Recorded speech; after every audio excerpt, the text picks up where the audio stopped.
All right, in this video, we're going to get started with a few filters, filters that you might want to use with your abstract photos. Here I have an image that I took with my cell phone, but I used a macro lens, the attachable macro lens. And when doing that, it creates a little bit of a distortion, which I kind of like, but we're going to show you how you can maybe distort things more, add a vignette, maybe abstract things a little bit more.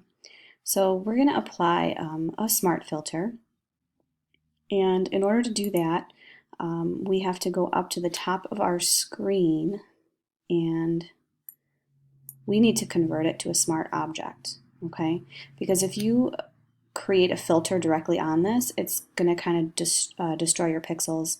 And if you ever want to go back, especially if you're saving things as a PSD file and you later want to adjust things a little bit more, you can do that. It's almost the same thing as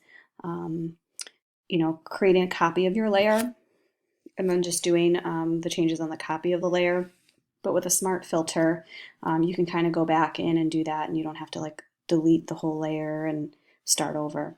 So what we're going to do first is we're going to go up to the top and choose filter. And again, I'm sorry that you can't see it on my screen. I tried stretching it and it just doesn't go to the top here. So you're going to choose filter, and you're not able to see it, but it's the second one down. It's convert for smart filters. Okay, to enable converted. Yeah, great. So you can choose that and hit OK. Okay, so now we've converted to a smart object. And again, what this does is it kind of protects your image. So I'm going to go back up to the top and choose filter lens correction. Okay, and then a new box opens up with a bunch of different options you can do with your lensing. But what we're going to do is we're going to go to custom.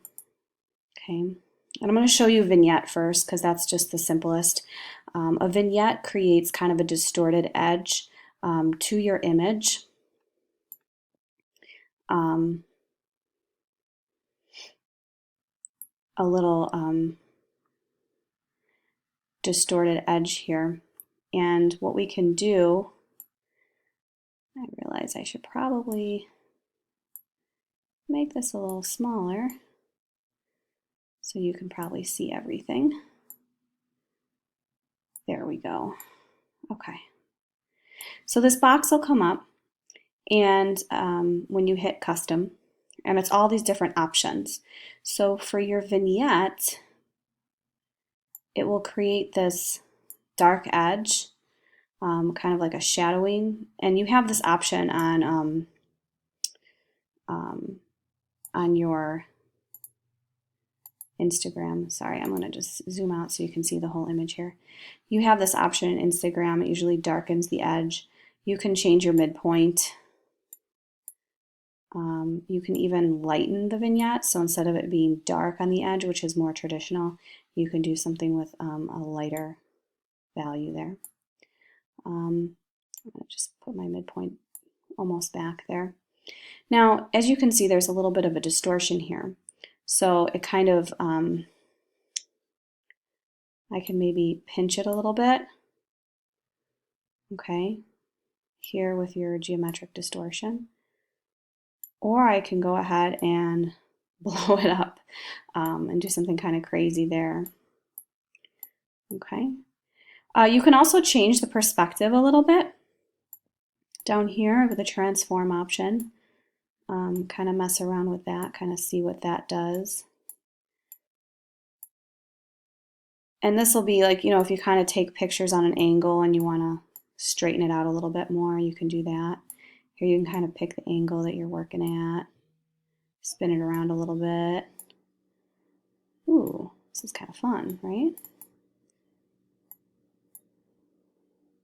And see how it starts to, this area here means you're really, there's nothing more there. So it's really starting to almost change the, since it's changing the perspective of your image, it's kind of tilting it, almost you're kind of thinking three-dimensionally, like if we were kind of working three-dimensionally, what that might look like. If we were kind of holding the picture in our hands and tilting it, that sort of thing. That's basically what it's doing. So what I'm going to do is I'm going to do more of the pinch. Oh, see, I've got my perspective all changed. So it's doing all these things. So again, because I've created a smart filter first, even if I apply this, I can go back and I can go back in here. So if I do something and I don't like it at all and I hit OK, and then I come back and I was like, oh my goodness, I got rid of so much of my picture, I can actually double click back on my lens correction and pick this up. And if you don't create a smart filter on your image, you won't be able to do that. You'll just create the distortion and you have what you have. So it's kind of nice. So remember to convert for smart filters. And I'm going to hit OK here. And then see, I was able to fix it. So maybe this creates more of a straightforward shot. It kind of crops out. It ended up kind of cropping some of the things out, some of that edge. And then I would probably just save this as, this was my suite image for October 15th. So I might call it Suite Edit 1. And then, go back and edit it more and do a Suite Edit 2, so on and so forth. And of course, anything that's a PSD file I can always open back up and save as a JPEG, and then that would be the one to submit. All right, thank you.